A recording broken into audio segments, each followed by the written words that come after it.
જૂનાગઢ જિલ્લા સહકારી બેંકની વાર્ષિક સભા મળી, જેમાં કૃષિ મંત્રી રાઘવજી પટેલ ઉપસ્થિત રહ્યા।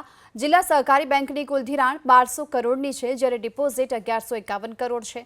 જિલ્લા સહકારી બેંકનો વાર્ષિક નફો 35.18 કરોડ નોંધાયો। જૂનાગઢ ઉપરાંત પોરબંદર અને ગીર સોમનાથ જિલ્લામાં સહકારી બેંકની કુલ 47 શાખા આવેલી છે।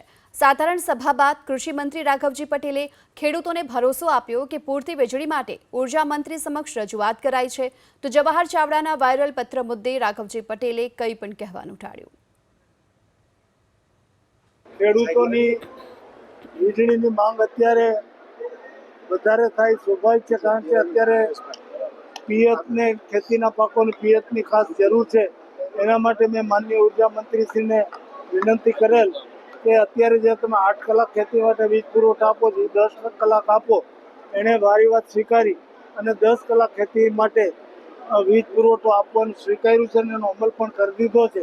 અને આવા નાના મોટા ક્યાંય વીજ પુરવઠાને લગતા પ્રશ્નો હશે તો અમે એને તાત્કાલિક યુદ્ધના ધોરણે હલ કરાવી અને ખેડૂતોને ખાસ અત્યારે એના ઊભા પાકને પાણીની જરૂર છે, ત્યારે એને અમે મદદરૂપ થવાના પ્રયત્નો। મગફળીની ખરીદી કેન્દ્ર સરકાર કરે છે, એ અમને કેટલી જથ્થો ખરીદી કરવાનો એટલું અમને લક્ષ્યાંક આપે, પછી જ અમે એના માટેની આગળની કાર્યવાહી કરી શકીએ।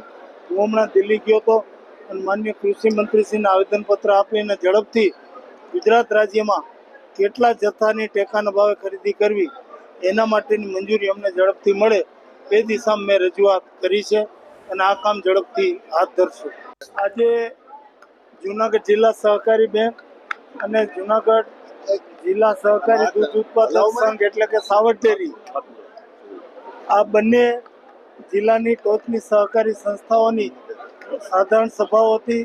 ઉપરાંત જૂનાગઢ જિલ્લા દૂધ ઉત્પાદક સંઘ એટલે કે સાવર ડેરી દ્વારા જે પનીરનો પ્લાન્ટ નખાણો છે એનું લોકાર્પણ કરવાનો કાર્યક્રમ હતો અને વધારામાં પ્રાકૃતિક ખેતી કરતા ખેડૂતોને માર્ગદર્શન મળે એના માટે પ્રાકૃતિક ખેડૂત શિબિર પણ રાખવામાં આવી। એમાં 50 જાતના કાર્યક્રમોમાં આ કાર્યક્રમમાં સામેલ હતા।